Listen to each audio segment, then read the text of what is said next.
Bismillahirrahmanirrahim. Assalamualaikum warahmatullahi wabarakatuh.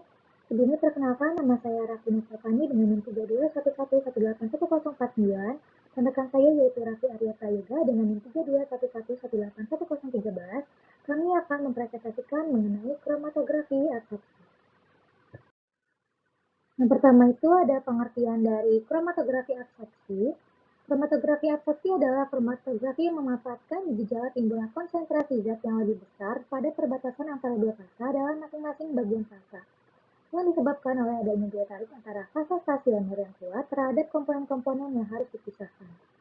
Kromatografi ini menggunakan zat stasioner atau fasa diam yang mampu mengabsorb zat tertentu pada bahan campuran. Zat stasioner atau fasa diam ini biasanya berupa padatan, sedangkan campuran biasanya berwujud cair atau gas.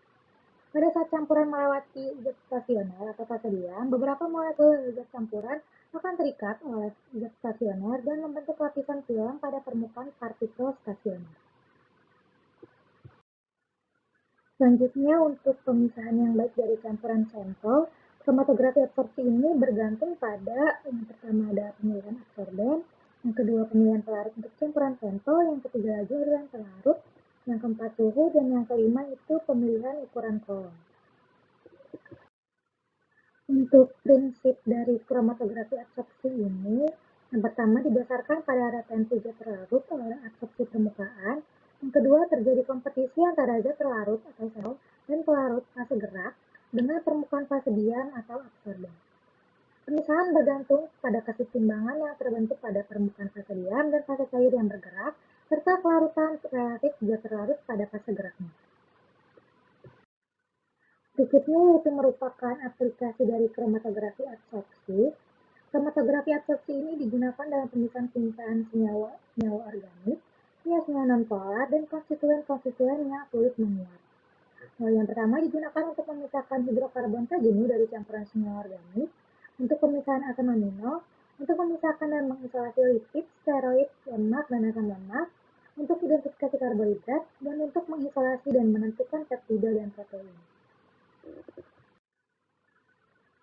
Selanjutnya yaitu fase diam dan fase gerak pada kromatografi absorpsi.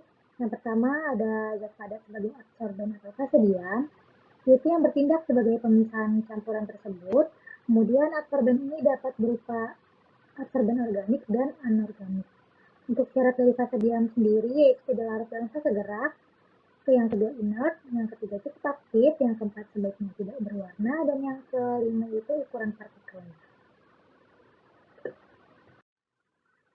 Yang kedua yaitu zat cair sebagai fase gerak, yaitu yang bertindak sebagai pembawa senyawa turun pada waktu elusi. Komponen-komponen campuran akan bergerak dengan kecepatan yang berbeda-beda akibat hambatan dari fase diam sehingga terjadinya pemisahan. Untuk elusi ini berlangsung cepat jika senyawa sangat larut dalam fase gerak, berlangsung lama jika senyawa tidak larut dalam fase gerak, dan elusi terlalu cepat tidak mampu memisahkan campuran dengan baik, sedangkan elusi terlalu lambat menyebabkan waktu retensi yang terlalu lama. Jadi waktu elusi yang baik itu adalah yang sama dengan detak jantung. Jenis kromatografi absorpsi 1. Kromatografi kolom 2. Kromatografi gas 3. Kromatografi lapis tipis dan keempat kromatografi kertas.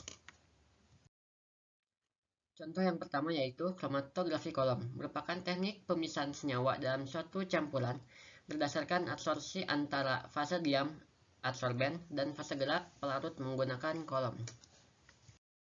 2.